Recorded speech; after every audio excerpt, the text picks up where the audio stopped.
The church of South India diocese of Medak holy trinity church Bolarum సమర్పిస్తున్న అనుదిన వాక్య ధ్యానాలను వీక్షిస్తున్న ప్రియమైన ప్రేక్షకులందరికీ మన రక్షకుడైన యేసుక్రీస్తు ప్రభుని అతి శ్రేష్టమైన నామమున మా హృదయపూర్వక స్వాగతం. ఈ పరిశుద్ధ మంగళవారం రోజు Jesus is questioned about his authority and Jesus answers in parables. యూదా మత పెద్దలు, పరిసయ్యులు, సద్దుకయ్యులు మున్నగువారు యేసుక్రీస్తు ప్రభుని అధికారాన్ని ప్రశ్నించుట మరియు ఎంతో జ్ఞానయుక్తమైన ఉపమానాల ద్వారా యేసు ప్రభు వారికి ఇచ్చిన సమాధానాలు అనే అంశాన్ని తెలుసుకుందాం. ఈ ఇతివృత్తంపై మన సంఘ సభ్యులు ప్రియులు శ్రీమతి జె పద్మలలిత జనార్దన్ గారు మనకు సందేశాన్ని అందించక మునుపు యేసుక్రీస్తు ప్రభుని శిలువ శ్రమల గీతాన్ని విందాం.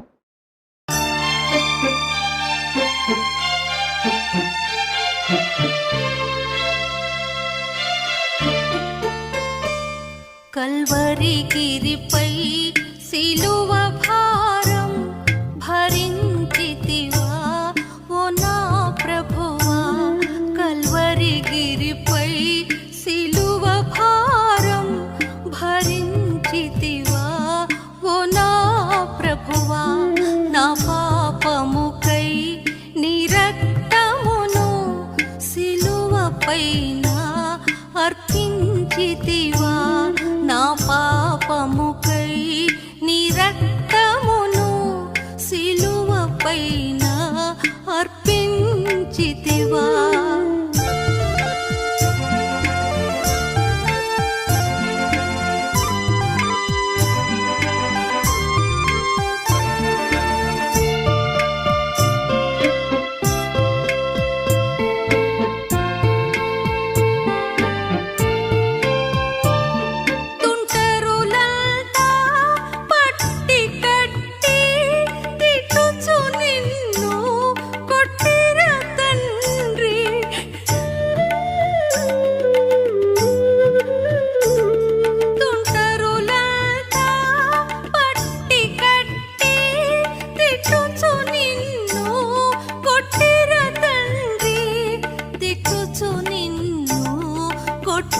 తండ్రి నా పాపముకై నీ రక్తమును సిలువపైన అర్పించితివా. నా పాపముకై నీ రక్తమును సిలువపైన అర్పించితివా. కల్వరి గిరిపై సిలువ భారం భరించితివా ఓ నా ప్రభువా.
కేక వేసి నీదు ప్రాణం సిలువపైన అర్పించితివా. కల్వరి గిరిపై సిలువ భారం భరించితివా ఓ నా ప్రభువా.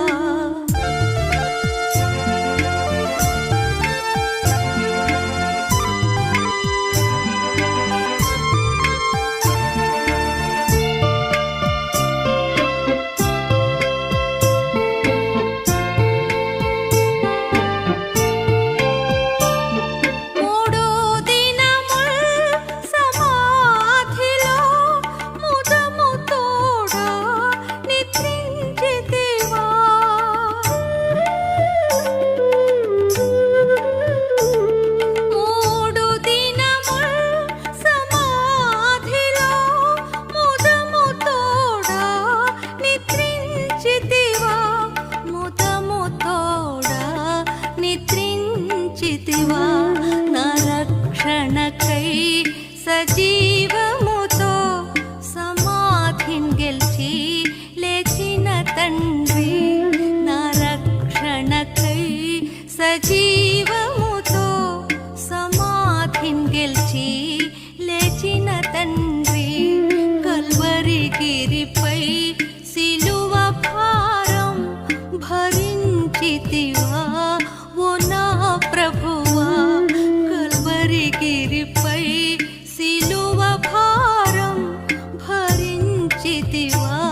అనుదిన దైవ ధ్యానాలకు స్వాగతం. యేసుక్రీస్తు పరిశుద్ధ నామములో మీకు అందరికీ శుభములు కలుగును గాక.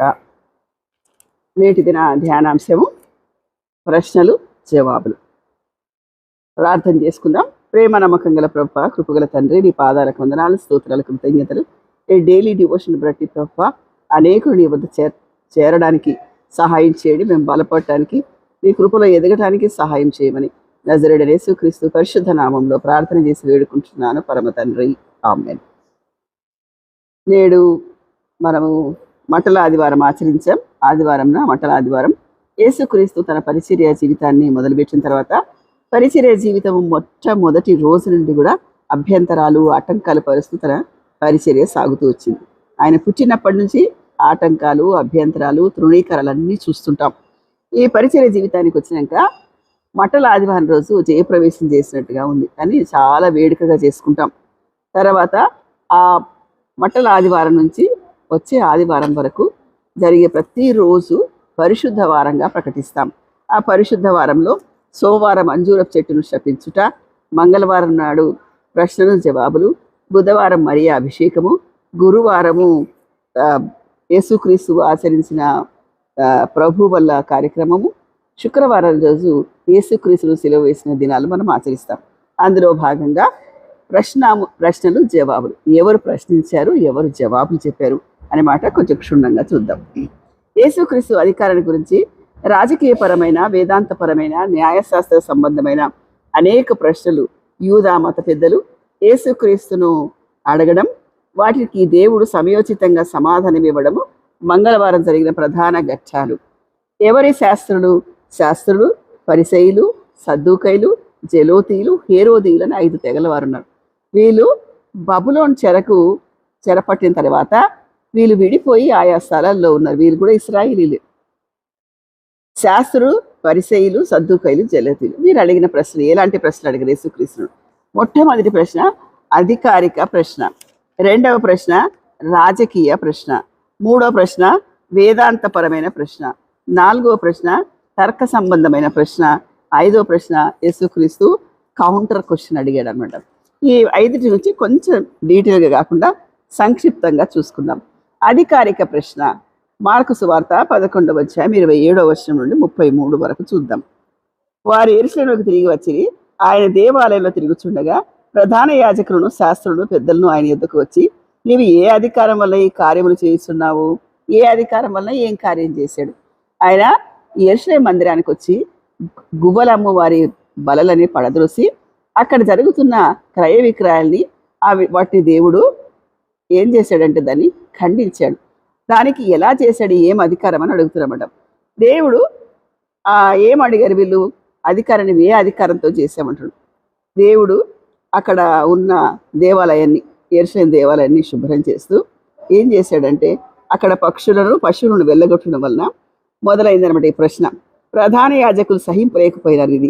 అప్పుడు ఏం అడిగారంటే, చూడండి, దేవాలయానికి ఎవరొచ్చి మాట్లాడాలంటే మతపరమైన తర్ఫీదు ఉన్నవాళ్ళు, రబ్బీల పాఠశాలలో చదివిన వారు, తర్వాత సమాజ మందిరపు అధికార పత్రాన్ని కలిగి ఉన్నవారు మాత్రమే దేవాలయంలో మాట్లాడగలుగుతారు.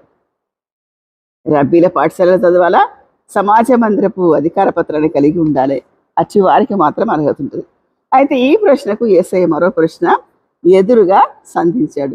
అయితే మీరు అడిగారు ప్రశ్న కరెక్టే, నేను దానికి మీకు జవాబిస్తాను. ఏ ప్రశ్న అడిగారు? నువ్వు ఏ అధికారంతో ఈ కార్యములు చేశావు?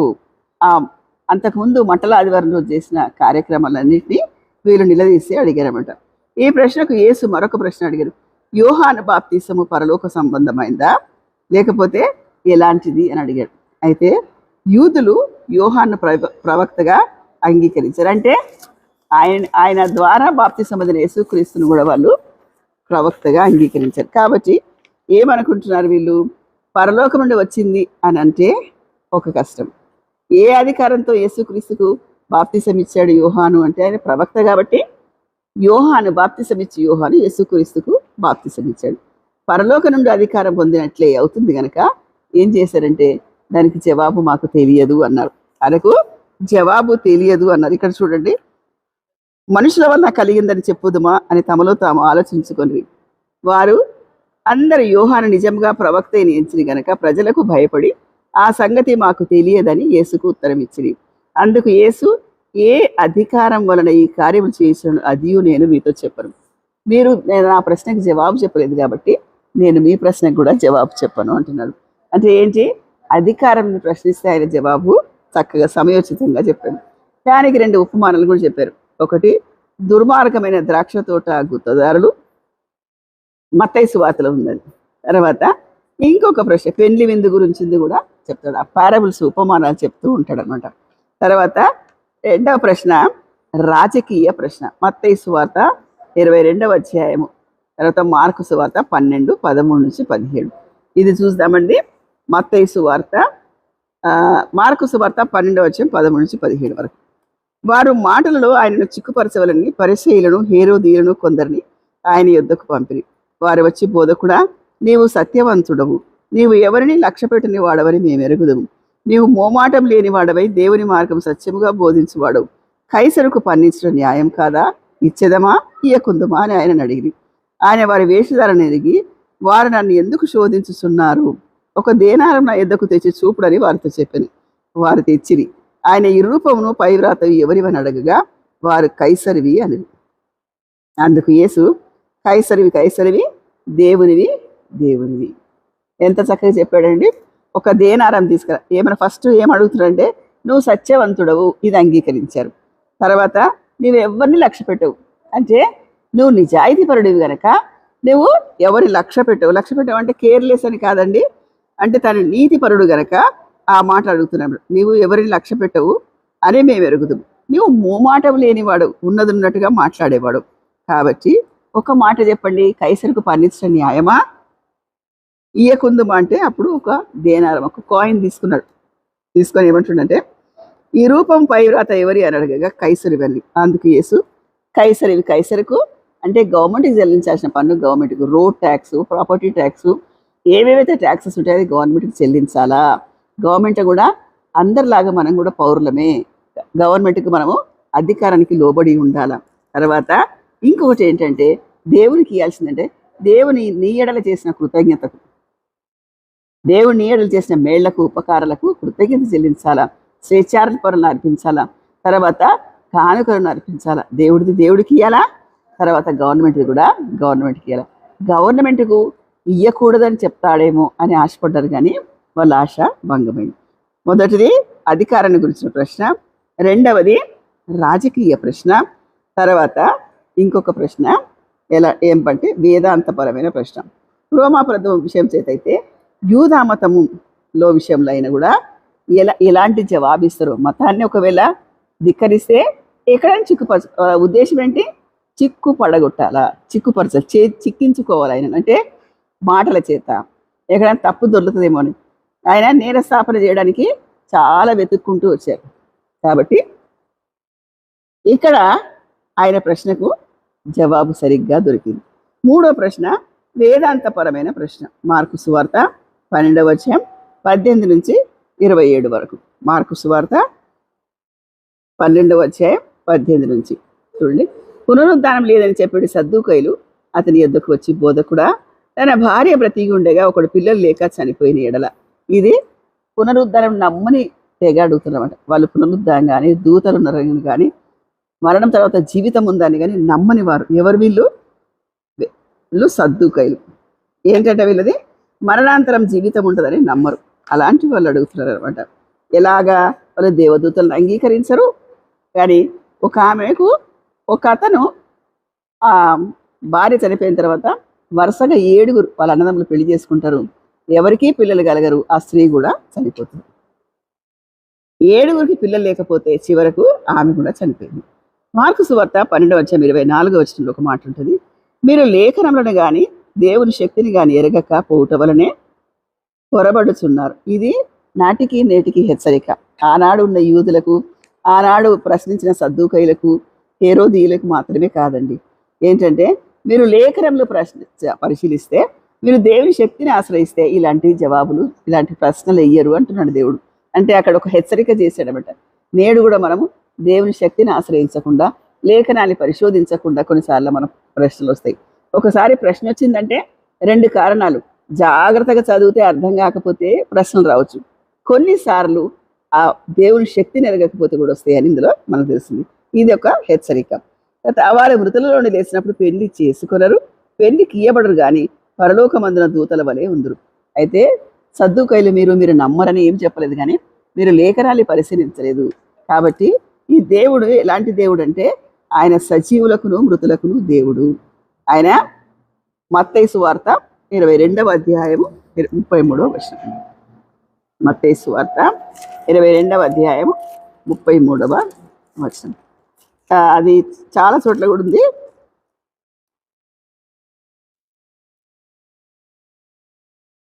ఆయన సజీవులకే దేవుడు గాని మృతులకు దేవుడు కాడని వారితో చెప్పాను. జనులు అది విని ఆయన బోధకు ఆశ్చర్యపడి, ఆయనకు లేఖనం తెలుసు. ఆయన 12 ఏళ్ల ప్రాయంలో పరిసయ్యులతో ఆయన తర్కించుచు యెరూషలేము దేవాలయంలో తల్లిదండ్రులతో వచ్చినప్పుడు అక్కడ నిలిచిపోయిన దేవుడు. ఆయనకు పరిజ్ఞానం ఉంది కానీ వీళ్ళు చిక్కించుకోరని ఒక ఆశ, వీళ్ళకు చిక్కుపరుచుకోరని అడిగిన ప్రశ్నలన్నీ కూడా అవి వమ్మైపోయినాయి. 7 చనిపోయినారు, ఆమె కూడా చనిపోయింది. అప్పుడు ఏం చెప్తాడంటే అక్కడ పరలోకంలో పెళ్లికి ఇయ్యరు. ఎంత బాగుందండి ఇక్కడ. వారు మృతులలో నుండి లేచినప్పుడు పెళ్లి చేసుకున్నారు, పెళ్లికి ఇయ్యబడరు. అంటే మృతుల్లోంచి లేపబడతారు అనే సత్యాన్ని బోధించాడు. తర్వాత లేచినప్పుడు పెళ్లి చేసుకోరు వాళ్ళు. ఇక్కడ ఏముండదు, పెళ్లిళ్ళు ఉండవు. తర్వాత దుఃఖము కన్నీరు కూడా ఉండదు పరలోకంలో. పెళ్లికి ఇయ్యబడదు కనుక వారు పరలోకమున దూతల వలె ఉందరు. వారు లేచెదరని మృతులను గూర్చిన సంగతి మోషే గ్రంథమందు ఆ పొదను గురించిన భాగంలో మీరు చదవలేదా? ఈ భాగంలో చాలా రివీల్ చేశాడు దేవుడు. దాన్ని రెఫర్ చేస్తున్నాడు ఇక్కడ. మొదటిది అధికారిక ప్రశ్న, రాజకీయ ప్రశ్న, వేదాంతపరమైన ప్రశ్న. అన్ని యాంగిల్స్లో ఆయనను సంధించి తబ్బిబ్బు చేయాలనుకున్నామంట. 3వది తర్క సంబంధమైన లీగల్ క్వశ్చన్. మత్తయి సువార్త 22వ అధ్యాయం 34 నుండి 40 వరకు. 34 నుండి ఏమడుగుతున్నారు? అయ్యా బోధకుడా, ఎవరిని ప్రేమించాలన్నది ప్రధానమైనది. ఓ ఇశ్రాయేలు వినుము, మన దేవుడైన ప్రభు, అద్వితీయుడైన ప్రభు, నీవు నీ పూర్ణ హృదయంతో, నీ పూర్ణాత్మంతోను, నీ పూర్ణ వివేకంతోను, నీ పూర్ణ బలంతోను నీ దేవుడైన యెహోవాను ప్రేమింపవలెను. ఇది జవాబు. ప్రశ్న, శాస్త్రులో 28వ వచనం. శాస్త్రులో ఒకడు వచ్చి వారు తర్కించిన విని ఆయన వారికి బాగా ఉత్తరం ఇచ్చాను అని గ్రహించి ఏమడిగాడు? ఆజ్ఞలలో ప్రధానమైనది ఏది అని అడిగాడు. అందుకు యేసు నిర్గమకాండం 20వ అధ్యాయంలో ఇచ్చిన 10 ఆజ్ఞలను 2గా వారికి క్రోడీకరించి చెప్పాడు దేవుడు. ఎక్కడ చూడండి ఎంత చక్కగా ఉందో. మన దేవుడైన ప్రభు, అద్వితీయుడైన ప్రభు, నీవు అతని పూర్ణ హృదయంతో, పూర్ణాత్మతో, నీ పూర్ణ వివేకంతోనూ పూర్ణ బలంతోనూ నీ దేవుడైన ప్రభును ఆరాధించాలి, ప్రేమించాలని. కాబట్టి ఇంకా వాళ్ళు అడగడానికే లేకుండా అయిపోయింది. 33వ వచనం చూడండి. సర్వాంగ హోమములు అన్నిటికంటేను బలుల కంటేను అధికమని ఆయనతో చెప్పారు. ఎవరు? ఒకడు నన్ను ప్రేమించుట సర్వాంగ హోమముల కంటే అధికం. అతడు వివేకంగా ఉత్తరమిచ్చని యేసు గ్రహించి నీవు దేవుని రాజ్యమునకు దూరంగా లేవని అతనితో చెప్పాను. తర్వాత ఎవడు ఆయనను ఏ ప్రశ్నయు అడగ తెగింపలేదు. ఆయన ఇచ్చిన జవాబులకు వాళ్ళకి క్వశ్చన్ చేయడానికి కూడా అధికారం అసలు ఇంకా ఏమీ లేదనమాట. అధికారం గురించి అడిగారు, రాజకీయం గురించి అడిగారు, వేదాంత పరంగా అడిగారు, తర్కంగా కూడా అడిగితే అన్ని యాంగిల్స్లో సమయోచితమైన జవాబులు ఇచ్చి ఆయన ప్రజ్ఞకు ఆశ్చర్యమైనారు. అయినా వాళ్ళ లోపల ద్వేషం మాత్రం పోలేదు. ఆ ద్వేషాన్ని అట్లనే పదిలపరుచుకొని ఆయన శిలువ మరణం అప్పగించేంత వరకు వెంబడబడ్డారండి. ఇక చివరి ప్రశ్న, క్రీస్తు తిరుగు ప్రశ్న వేశాడు. కౌంటర్ క్వశ్చన్ ఏంటంటే, ఏ ప్రశ్న అడగటానికి వాళ్ళకు తెగింపు లేదు. కానీ 22వ అధ్యాయం అదే మత్తయి సువార్త 41వ వచనము నుండి 46వ వచనం వరకు. మత్తయి సువార్త 22వ అధ్యాయము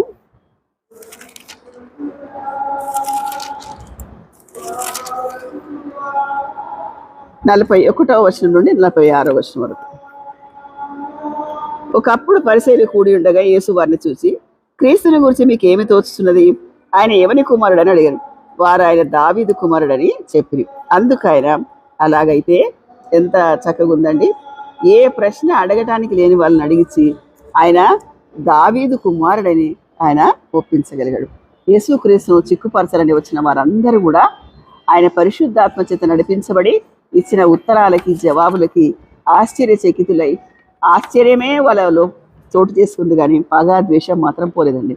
ఆయనను ఎలాగైనా మరణానికి అప్పగించాలి, ఆయన మీద నేరం చేయాలనేది మాత్రం బదిలంగా దాచుకొని యేసుక్రీస్తుని అప్పగించేంత వరకు అదే వెంబడబడి అలాగే ఆయన విసిగిస్తూనే వచ్చారు.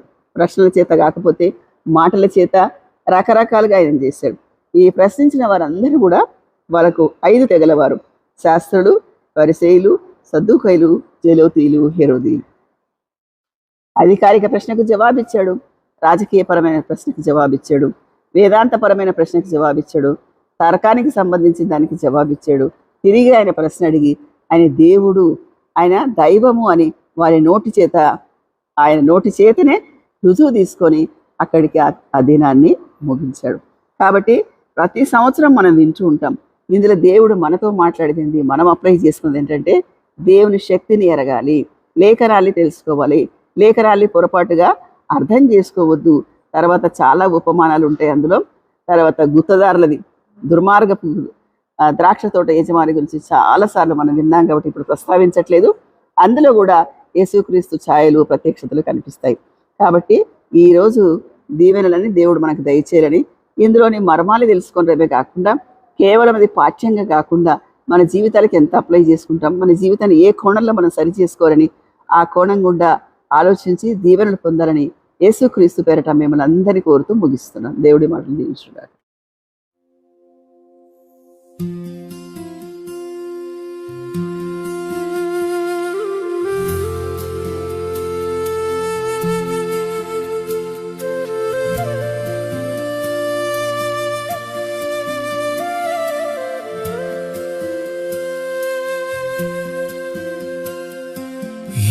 పాపమెరుగని యో పావన మూర్తి పాప విమోచకుందా, నా పాలి దైవమా నా పాపముల కొరకి పాట్లు నొందినావా,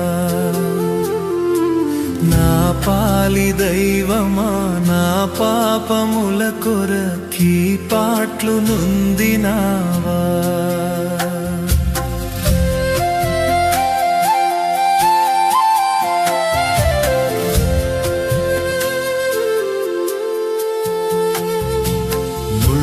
తో కిరీట వల్లిని శిరముపై జల్లాటమున మొక్తిరా,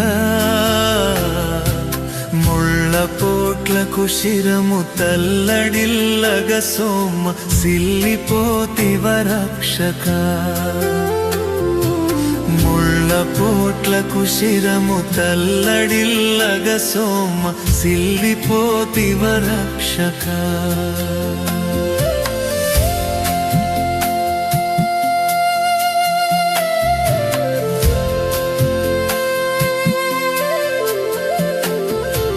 కలువరి గిరిదనుక సిలువ మోయలేక కలవరము నొందినావా,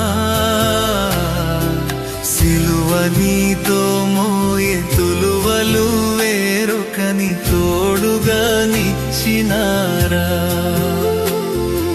సిలువ నీతో మోయే తులువలు వేరొకని తోడుగా నిచ్చినారా.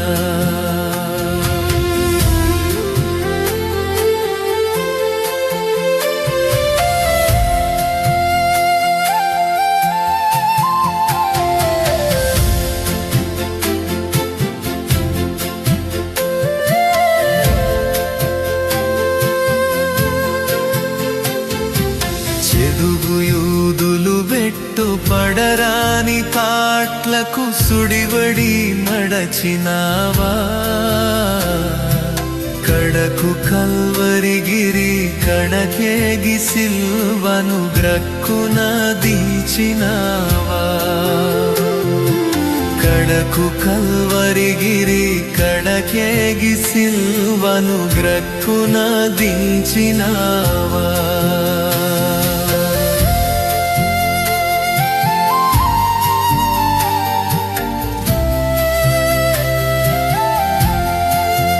పలు విధంబుల శ్రమలు చెలరేగదండ్రికి నెలుగెత్తి మొరలిడితివా సిలువపై పలుమారు కలుగుచుండెడి బాధ వలన దాహము నాయనా సిలువపై పలుమారు కలుగుచుండెడి బాధ వలన దాహము నాయనా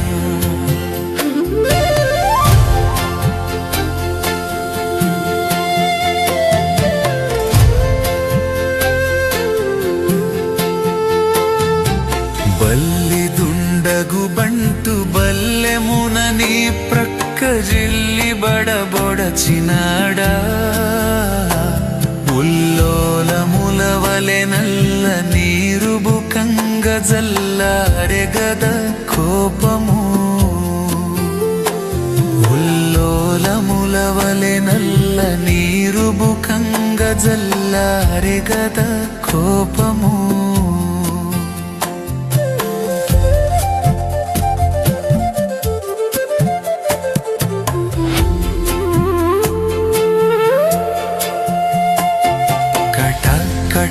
పాప సంకటము బాపుటకింత పటుబాధ నొందినావా ఎటువంటిది ప్రేమ ఎటువంటిది శాంతమెటుల వర్ణింతు స్వామి ఎటువంటిది ప్రేమ ఎటువంటిది శాంతమెటుల వర్ణింతు స్వామి